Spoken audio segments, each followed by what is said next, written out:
ప్లేస్లో ఒక చిన్న ఇల్లు తీసుకొని అక్కడే ఒక మ్యూజియం లాగా అక్కడ ఫణిగిరిలో దొరికినటువంటి ఎక్స్కవేషన్ విగ్రహాలు ఇప్పటికీ కూడా మా జాగృతి బిల్డింగ్లో ఉన్నాయి. ఇది మేము తెలంగాణ రాష్ట్రం రాకముందు ఉమ్మడి ఆంధ్రప్రదేశ్లో ఉన్నప్పుడు తెలంగాణ చరిత్రను బతికించుకోవాలి, తెలంగాణ చరిత్రను చెప్పాలి ప్రజలకు అనే ఉద్దేశంతో చేసినటువంటి ప్రయత్నాల్లో ఒకటి. శివ చేరేపిన కిడ వెనకలలో కనబడుతుంది చేసినటువంటి ప్రయత్నాల్లో ఒకటి. అదేవిధంగా ఉమ్మడి రాష్ట్రంలో ఉన్నప్పుడే ఆనాడు ఇప్పుడు మన దురాస్పల్లి గుట్ట మీద గొల్లగట్టు జాతర ఏదైతే జరుగుతుందో అక్కడ టెంపుల్ లేకుండా ఏం పెద్ద నిర్మాణం లేకుండా కానీ 2008 నుంచి మరి దాదాపుగా అక్కడ మేము పైనకి ఒక చైర్మన్ ఉండే పాపం ఆయన ఒక్కటి తపన పడుతుండే అప్పటి నుంచి ఇప్పటిదాకా గుడి కట్టాలని. అప్పుడు కూడా ఆ టైంలో గుట్ట పైకి పోయి దర్శనం చేసుకొని మరి ఇక్కడ గొల్లగట్టు జాతర పెద్దగా జరుగుతుందని చెప్పి ఉమ్మడి ఆంధ్రప్రదేశ్లోనే కొట్లాడినటువంటి వాళ్ళం మేము. సో సూర్యాపేట జిల్లా అంటే మలిదశ ఉద్యమంలోనే కాకుండా అంతకుముందు జరిగినటువంటి సాయుధ రైతాంగ పోరాటంలో కూడా బిఎన్ రెడ్డి గారైనా, మల్లు స్వరాజ్యం గారైనా, మల్సూర్ గారైనా, మారోజు వీరన్న గారైనా అనేక మంది, ఒక్కరు కాదు ఇద్దరు కాదు, చాలా మంది గొప్పవాళ్ళు పుట్టినటువంటి గడ్డ. మరి ఈ గడ్డకు సలాం చేస్తూ నిన్నటి నుంచి జాగృతి జనంబాట కార్యక్రమంలో అనేకమైనటువంటి అంశాలను టేకప్ చేయడం జరిగింది. అది మీ అందరికి కూడా తెలిసిందే. అయితే నిన్న రాష్ట్ర రాజకీయాల్లో ఒక విచిత్రమైనటువంటి పరిణామం జరిగింది. ఏంటది? అసెంబ్లీ సెషన్ జరిగింది. అసెంబ్లీ సెషన్లో ప్రతిపక్షం లేదు, కంప్లీట్గా లేకుండా పాలకపక్షం మాత్రం కృష్ణా నది మీద ఇక అడ్డగోలు అబద్ధాలు చెప్పుకుంటూ మొత్తం ముఖ్యమంత్రి గారి ఉపన్యాసము అట్లనే ఉత్తమ్ కుమార్ రెడ్డి గారి ప్రసంగము సాగుకుంటూ పోయింది. నేను ఇవాళ ముఖ్యమంత్రి గారిని ఒకటే అడుగుతా ఉన్నా, అసలు అసెంబ్లీ సమావేశాల్లో మీరు కృష్ణా నది నీళ్ళ మీద చర్చ అన్నారు. కృష్ణానది నీటి పంపకాలలో, కృష్ణానది నీటి వాడకంలో అసలు స్టేక్ హోల్డర్స్ ఎవరెవరు ఉన్నారు? 4 రాష్ట్రాలు ఉండాలి: మహారాష్ట్ర, కర్ణాటక, తెలంగాణ, ఆంధ్రప్రదేశ్. నిన్న చర్చ జరిగింది దేని మీద?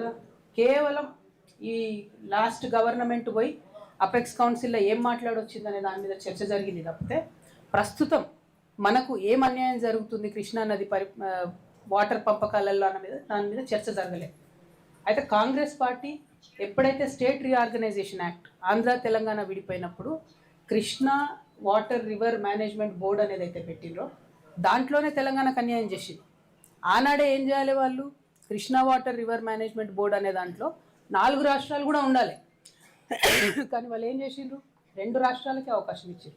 అంటే ఆంధ్ర తెలంగాణ మధ్యలో మాత్రమే నీటి పంపకాల విషయంలో కావచ్చు, దేని విషయంలో కావచ్చు వీళ్ళు స్టేక్ హోల్డర్స్ ఉండాలంటారు. ఇవాళ ఈ అంశం నేను స్పెసిఫిక్గా ఎందుకు చెప్తా ఉన్నా అంటే ముఖ్యమంత్రి గారు చాలా పెద్ద మాటలు మాట్లాడారు నిన్న. ఏందది? అసెంబ్లీలో మాట్లాడితే 100 సంవత్సరాలు ఇది రికార్డు ఉంటుంది, 100 సంవత్సరాల చరిత్రలో ఉంటుంది, కాబట్టి నేను కృష్ణా రివర్ మీద మాట్లాడుతున్నాను. నేను సూటిగా కాంగ్రెస్ ప్రభుత్వాన్ని, ఈ జిల్లాల్లో ఇరిగేషన్ మంత్రి ఉన్నారు కాబట్టి ఆయన సూటిగా ఒక ప్రశ్న అడుగుతున్నాను. ఇవాళ కర్ణాటక ఆల్మట్టి హైట్ 5 టీఎంసీలు పెంచుకుంది, 10 టీఎంసీలు 5 మీటర్స్ పెంచుకుంది. 5 మీటర్లు పెంచుకుంటే 100 టీఎంసీలు నీళ్ళు అక్కడ ఆగుతాయి. అంటే 10 లక్షల ఎకరాలకు నీళ్ళు ఇచ్చేంత నీళ్లు కృష్ణా నదిని కర్ణాటక ఆపుకుంటుంది. వీళ్ళు ఏం చేశారు? కాంగ్రెస్ గవర్నమెంట్ ఒక ఉత్తరం రాసి ఆడ పడేసారు. ఎందుకు నిన్న చర్చ చేయాలి చెప్పండి? అసెంబ్లీలో నిన్న చేసినటువంటి తీర్మానంలో 2 పాయింట్లు ఉన్నాయి. ఎందుకు మరి ఆల్మట్టి ఎత్తు తగ్గించాలనే తీర్మానం ఎందుకు లేదు? అంటే కృష్ణా నది మీద నిజంగానే చిత్తశుద్ధి ముఖ్యమంత్రి గారికి ఉంటే, కృష్ణా నది నీళ్లు తెలంగాణకు రావాలనే చిత్తశుద్ధి కాంగ్రెస్ గవర్నమెంట్కి ఉంటే ఎందుకు ఆ విషయం చర్చ జరగలేదు?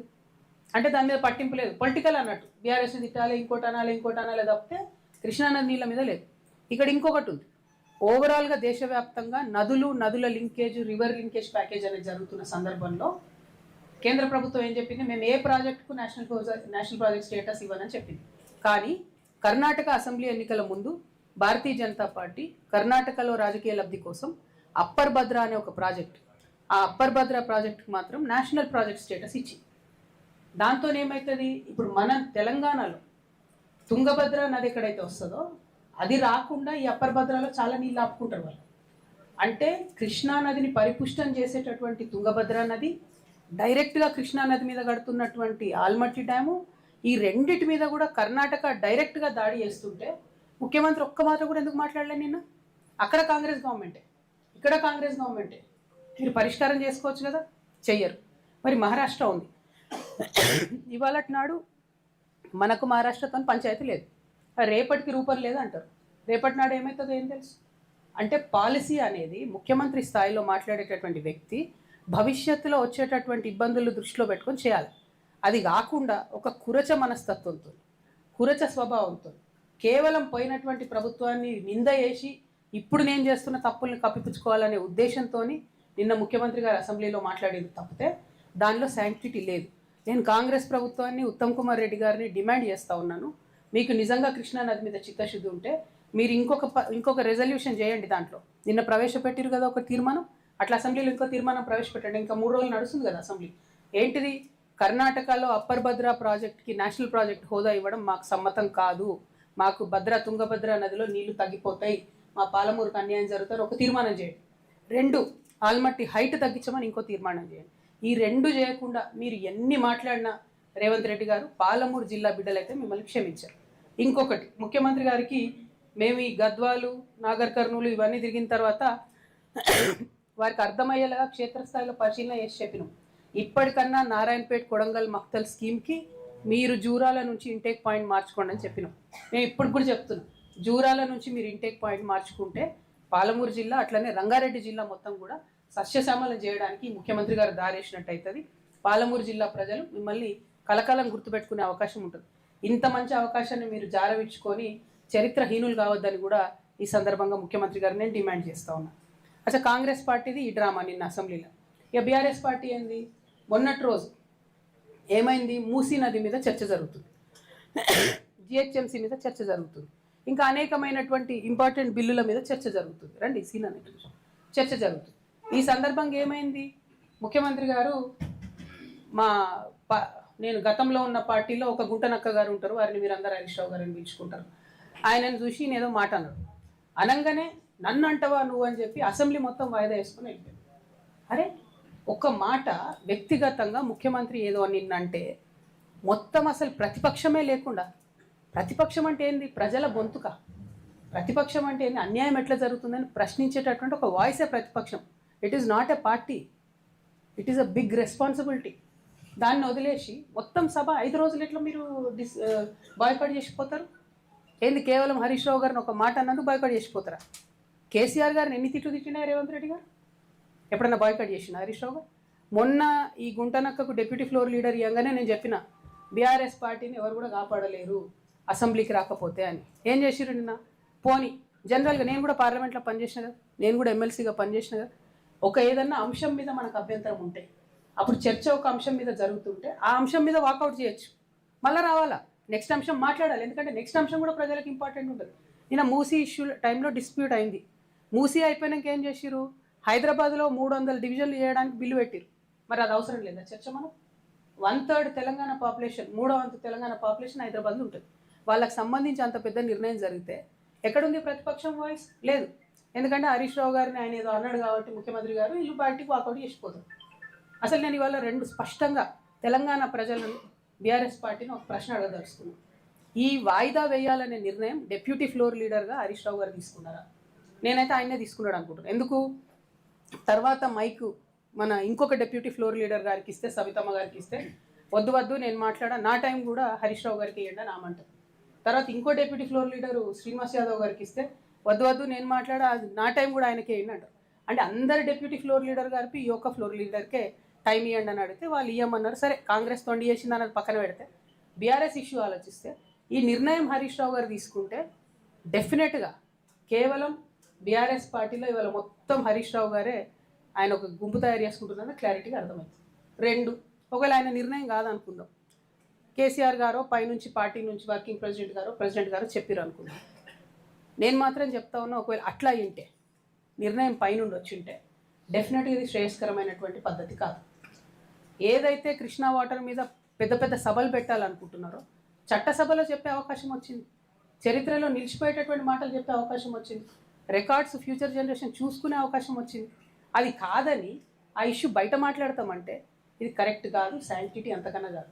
కాకపోతే గుంటనక్క గారి వ్యవహారం చూస్తే నాకేమనిపించింది అంటే ఈ తోక కుక్క నొప్పే పరిస్థితి వచ్చిందనిపించింది నాకు. ఇక అది ఎవరేమనుకున్నా ప్రజలు ఎట్లా అర్థం చేసుకుంటారో నాకు తెలియదు. కానీ ఎందుకంటున్నా అంటే ఒక్క మాట అంటే మొత్తం సభ వాయిదా వేసుకుని 5 రోజులు కూడా ఎంత అన్యాయం ఇది. అసలు సభ పెట్టింది ఎవరి కోసం? నేను మొత్తం కాంగ్రెస్ పార్టీ ఇష్టం వచ్చినని చెప్తుంది అబద్ధాలు. 100 తప్పులు నేను రేవంత్ రెడ్డి గారు మాట్లాడిన దాంట్లో వీళ్ళు అక్కడ ఉండుంటే చెప్తారు కదా. అంటే అల్టిమేట్గా ప్రజలకు నిజం తెలవాలి. ప్రతిపక్షం అధికార పక్షం సంవాదంలో అది తెలుస్తలేదు. కాబట్టి నేను బీఆర్ఎస్ పార్టీకి హరీష్ రావు గారికి ఇలా ఏదో పవర్ పాయింట్ ప్రజెంటేషన్ ఇస్తాడట కదా, నేను 2 సూటి ప్రశ్నలు అడుగుతాను. మీరు ఆ 2 ప్రశ్నలకు జవాబు చెప్పి తర్వాత మీరు పవర్ పాయింట్ ప్రజెంటేషన్ ఏంటి ఏమని ఇవ్వండి. ఒకటి స్పష్టంగా అడుగుతా ఉన్నాను నేను, కృష్ణా వాటర్ రివర్ మేనేజ్మెంట్ బోర్డులో తెలంగాణ తరఫున 2016లో హరీష్ రావు గారు ఇరిగేషన్ మంత్రిగా ఉన్నప్పుడు మన పంపకాలలో, కృష్ణా నది పంపకాలలో 3% శాతాన్ని తగ్గిస్తూ ఒప్పుకుంటూ ఆయన సంతకాలు పెట్టి, మామూలుగా ఆంధ్ర తెలంగాణ విడిపోయినప్పుడు ఏమైందంటే మనకు తెలంగాణకు 37%, ఆంధ్రాకు 63% కృష్ణా వాటర్ పంపకాలు జరగాలని ఒప్పందం అయింది. అది దేనికోసం అయింది ఒప్పందం? ఇది జాగ్రత్తగా వినాలి అందరూ కూడా. అప్పటికే కట్టి ఉన్న ప్రాజెక్టుల మీద, ఆల్రెడీ యూటిలైజ్ అవుతున్నటువంటి వాటర్ మీద, యాజ్ ఈజ్ వేర్ ఈజ్ అనే కండిషన్ మీద 37% తెలంగాణకు, 63% ఆంధ్రాకు నీటి పంపకాలు జరగాలని ఒప్పందం అయింది. తర్వాత హరీష్ రావు గారే ఇరిగేషన్ మంత్రి, మరి ఆయన అప్పుడు కాళేశ్వరరావు అని పిలిపించుకున్నాడు. ఆయనకు నీళ్ళ గురించి నాకే మొత్తం తెలుసు అని చెప్తాడు. కాబట్టి దాన్ని ఏం చేసిండు హరీష్ రావు గారు 2016లో 3% కృష్ణానదిలో నీళ్లు తగ్గిస్తూ 34% తెలంగాణకు, 66% ఆంధ్రాకు అని చెప్పి ఒప్పందం మీద సంతకం పెట్టి, అది కరెక్టా కాదా హరీష్ రావు గారు? మీరు జవాబు చెప్పాలి. నా విఘ్నతకే వదిలేస్తున్నాం అంటే మాత్రం తెలంగాణ ప్రజలు కూడా వారి విఘ్నతను ప్రదర్శిస్తారు. అట్లా కాదు, ఇది కరెక్టా కాదా? ఇది ప్రజెంటేషన్లో మీరు ఆన్సర్ చెప్పి ప్రజెంటేషన్ ఇచ్చుకోండి. రెండవది, అసలు జూరాల సోర్స్ పాయింట్ తీసి మీరు శ్రీశైలంకి ఎందుకు మార్చారు? మార్చడానికి కలిగినటువంటి సాంకేతిక కారణం ఏంది? ఆనాడు కేసీఆర్ గారు కూడా ప్రజెంటేషన్ ఇచ్చినప్పుడు పాకాల జూరాల ఒక లింక్ పెడతామని ఇంకోటి చాలా చెప్పారు. అవన్నీ జరగలే. 100 అనుకుంటాం, 100 కావు. పాలిటిక్స్లో అయినా, ప్రభుత్వంలో అయినా, ఇంట్లో అయినా, అది మాకు కూడా తెలుసు. కానీ అల్టిమేట్గా ఇప్పుడు జరిగింది ఏంది? జూరాల నుండి శ్రీశైలంకి సోర్స్ పాయింట్ మారింది. ఎందుకోసం మారింది? నేను అలిగేషన్ చేస్తా ఉన్నా, కేవలం హరీష్ రావు గారి ధనదాహం కోసం మారింది. ఎక్కడైతే స్టార్టింగ్లో ఎల్లూరు అనేటటువంటి పంప్ హౌస్ ఉంటుందో, ఆ pump house open pump house ఉండే, దాన్ని నేను అండర్ గ్రౌండ్ పంప్ హౌస్ చేయడంతో 1400 కోట్లకు ఎస్టిమేట్ పెరిగింది. దాంతో నష్టం ఏమైంది? ఆ పంప్ హౌస్ కింద ఉంటుంది, దాంట్లో ఒకటి వాటర్ పంపింగ్ కెపాసిటీ తగ్గింది, ఇంకోటి శ్రీశైలం డ్యామ్లోంచి మనం తక్కువ లెవెల్లో తీసుకోవాల్సినటువంటి వాటర్ 30 మీటర్ల ఎత్తుకు పెరిగింది. అంటే నిండుంటేనే తప్ప తీసుకోవడానికి ఉండదు, కింద లెవెల్లో తీసుకోవడానికి లేదు. అట్లా నష్టం. ఇంకోటి పంపింగ్ కెపాసిటీ నష్టం. మూడవది అండర్ గ్రౌండ్ చేయడంతో అది వచ్చి కల్వకుర్తిలో ఉన్నటువంటి మోటార్లను కొడితే కల్వకుర్తి లిఫ్ట్ ఇరిగేషన్ ఇప్పటికి కూడా కేవలం 3 మోటార్లతోనే పనిచేస్తుంది. ఈ మొత్తం 10 ఏళ్లలో, తెలంగాణ వచ్చిన 10 ఏళ్లలో 3 మోటార్లతోనే కల్వకుర్తి పనిచేస్తే, ఇరిగేషన్ మంత్రిగా ఆయన 5 ఏళ్ళు ఉంటే రిపేర్ కూడా ఏపీలో ఇప్పటి వరకు. సో ఎందుకోసం ఈ మాట చెప్తా ఉన్నా అంటే, ఈ 2 ప్రశ్నలకు సమాధానం చెప్పి హరీష్ రావు గారు పవర్ పాయింట్ ప్రజెంటేషన్ పెట్టుకుంటారో ఏం పెట్టుకుంటారో పెట్టుకొని, కాకపోతే ఇది అసెంబ్లీలో చెప్పే అవకాశాన్ని వదిలిపెట్టి వచ్చి కూర్చొని పార్టీ ఆఫీస్లో చెప్పడం అన్నది మాత్రం కేవలం ప్రజల్ని మభ్యపెట్టడం, ఇది కరెక్ట్ కాదు. సరే, ఇది పక్కన పెడితే సూర్యాపేట ఇష్యూస్కి వస్తే, బిఎన్ రెడ్డి గారి పేరు ఎక్కడన్నా ఒక మంచి ప్రాజెక్టు పెట్టాలనే డిమాండ్ జిల్లా మొత్తం కూడా మాకు కనిపించింది. అయితే కీర్తిశేషులు దామోదర్ రెడ్డి గారి పేరుని ఎస్ఆర్ఎస్పీకి పెట్టినారు కాబట్టి బిఎన్ రెడ్డి గారి పేరు కూడా మరి కలెక్టరేట్కి పెడతారా, లేకపోతే ఇంకోటి ఏదన్నా మంచి ప్రామాణికమైనటువంటి ప్రదేశానికి పెట్టాలని చెప్పి నేను డిమాండ్ చేస్తూ ఉన్నాను జాగృతి తరఫున.